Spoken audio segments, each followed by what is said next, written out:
I was still finishing my sentence when the CEO's male secretary cut me off. "That's not the direction we're taking anymore," he said, calm and confident, as if the decision already belonged to him. I looked at him slowly. "You don't have the authority to make that call." Around the table, a few heads lifted. This wasn't on the agenda. This wasn't his place. He didn't back down. "I'm speaking on behalf of the CEO." That was the moment the air changed. "My name is Jolie. I am 42 years old, and I had spent the last 8 years building the operational backbone of this company in Seattle, fixing systems no one else wanted to touch, cleaning up messes that never reached the board because I stopped them first." I turned to her. "Is that true?" The CEO didn't look at me right away. When she finally did, there was no hesitation. "You've become difficult," she said. "You push back instead of adapting." "I push back when something will break the company," I replied. "That's my job." She stood up. "Effective immediately," she said, her voice steady. "Jolie is terminated from her role. Andrew will assume responsibility for operations." For a second, no one breathed. "You're firing me," I said quietly. "This is a business decision," she replied. "Human resources will handle the rest." Andrew didn't look surprised. He didn't look at me at all. I waited, for context, for justification, for anyone to speak. No one did. I closed my notebook, reached for my laptop, and stood. Chairs creaked as people shifted, suddenly unsure where to look. I didn't explain myself. I didn't argue. I walked out the way I was told to. Behind me, the door shut. And in that silence, the company made its first mistake without me. The story you're about to hear is a fictional narrative created by the Her Revenge writing team. While the characters and events are imagined, the power dynamics, professional conflicts, and consequences are inspired by real situations faced by women whose authority is questioned, erased, or underestimated. This story is about what happens when competence is dismissed, and what it costs to remove the person holding everything together. By the time I reached the hallway, the argument replayed itself in my head with a clarity that hurt. He hadn't hesitated, not once. Andrew hadn't checked his notes or looked to the CEO for confirmation. He spoke like someone who had already been practicing the role. I stopped outside her office. The door was half closed. "Come in," she said, before I knocked. I stayed standing. "How long?" She didn't pretend not to understand. "How long? What? How long have you been preparing him to take my job?" She folded her hands on the desk. "That's not how I see it." That wasn't an answer. She exhaled, annoyed now. "You've been pushing back on every change I try to make." "I've been stopping bad decisions," I said. "There's a difference." She leaned back. "Andrew understands where I want this company to go." "Andrew understands how to repeat what you say," I replied. "He doesn't understand the systems. He doesn't understand the risk. He understands loyalty." That word landed harder than the firing. "So this is about obedience," I said. "Not competence." Her expression hardened. "This is about evolution, and you've made it clear you're not on board." "I built the structure you're standing on," I said. "Every process, every safeguard you don't even see. You didn't hire me to agree with you. You hired me to keep this place running." She stood, not in anger, in dismissal. "The decision has been made," she said. "I suggest you focus on your transition." I nodded once. "Then you should stop pretending this was sudden." She didn't deny it. Andrew's name was already on internal drafts. His access had been expanded weeks ago. Meetings I'd been excluded from suddenly made sense. This wasn't a reaction. It was a replacement plan that finally reached daylight. "I'm not asking for anything," I said. "No statement, no defense." "Good," she replied. "That will make this easier. For you." I said. I turned toward the door. As I left, I understood something with painful precision. This wasn't personal emotion disguised as business. It was business that no longer had room for me in it. And that meant whatever came next had already been set in motion. Human resources was already waiting.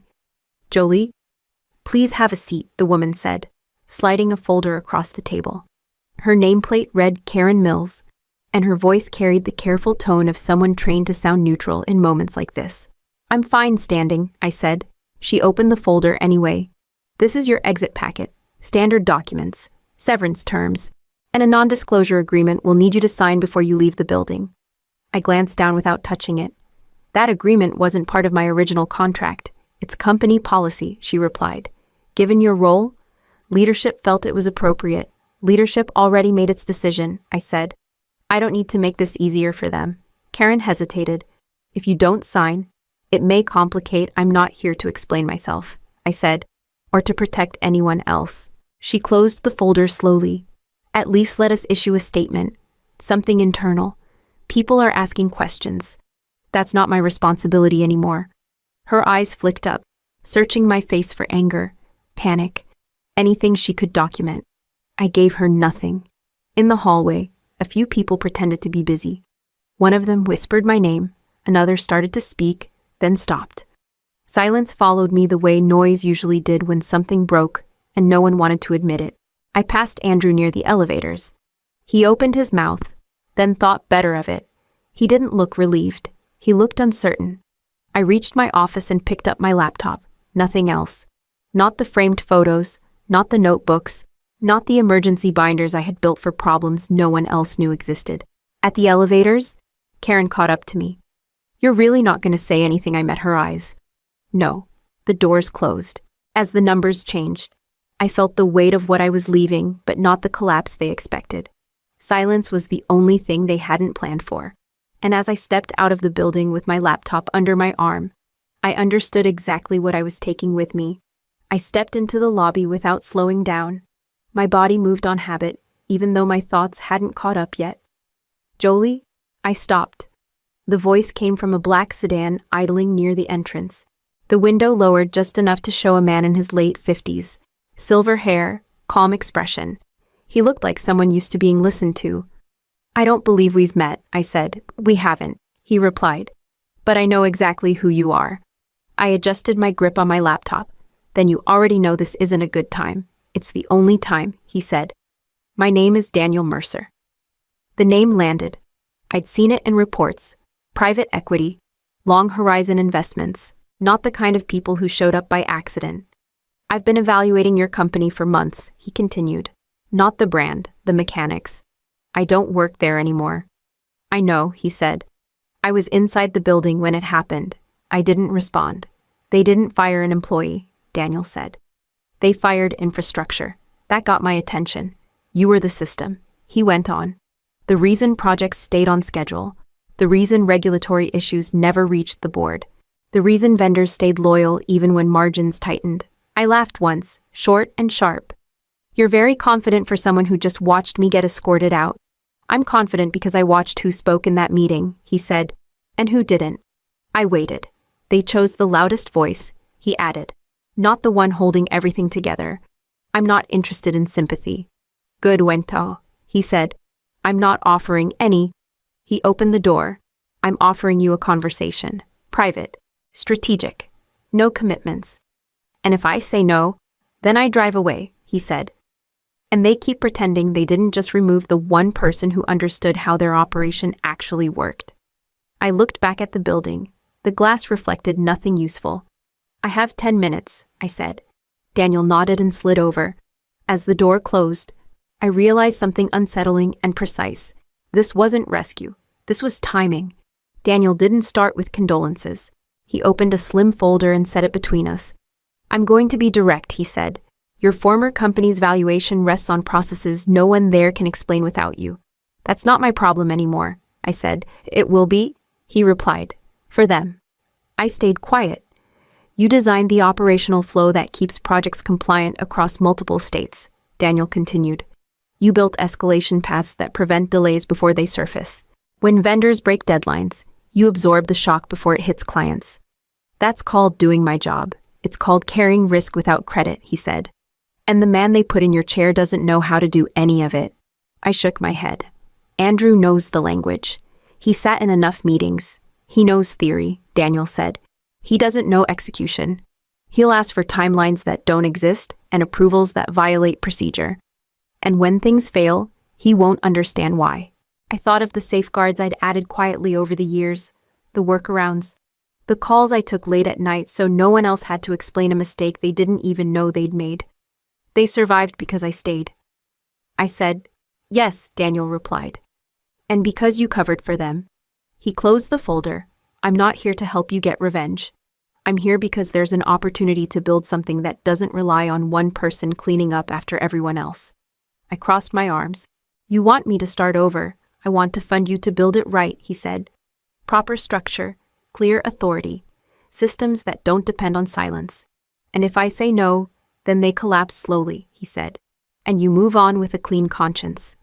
I looked out the window, then back at him. I'm not agreeing to anything today, Daniel nodded. I wouldn't trust you if you did.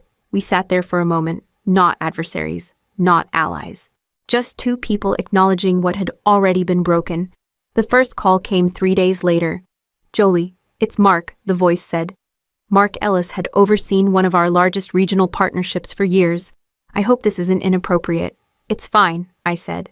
What's going on? There was a pause. We just got a revised project timeline from Andrew, and it asks us to deliver approvals that legally can't happen in that order. I leaned back. Did he explain how he wants you to do that? He said the CEO signed off, Mark replied. But when we asked for documentation, he told us to be flexible. I'm not involved anymore, I said carefully. I figured, Mark said. I just wanted to confirm I wasn't losing my mind. You're not, I said. You should protect your side. The next call came that afternoon, then another the following morning. They want us to compress 6 weeks into 10 days. One contractor said, he doesn't understand compliance. Another told me, he keeps saying, this is how leadership wants it. A third added. Each time, I gave the same response. I can't advise you. You're not fixing this, someone asked. No. I said, I'm not. By the end of the week, Andrew's name started appearing in places mine used to be. Emails copied too widely, requests sent too late, decisions made without context. I ran into Karen from Human Resources outside a coffee shop. Things are tense, she said, like a warning. They should be, I replied. The CEO thinks you're influencing people, Karen added. That you're undermining authority. I haven't spoken to anyone inside the company, I said. If the system is breaking, it's because no one is holding it together. Karen studied me. You sound calm. I am. She hesitated. They didn't expect this. What did they expect, I asked. That everything would keep working. I nodded once. It did. Because I was there, and without me, the strain finally had room to show itself. What do people say when power suddenly stops protecting them? My phone rang just after dusk.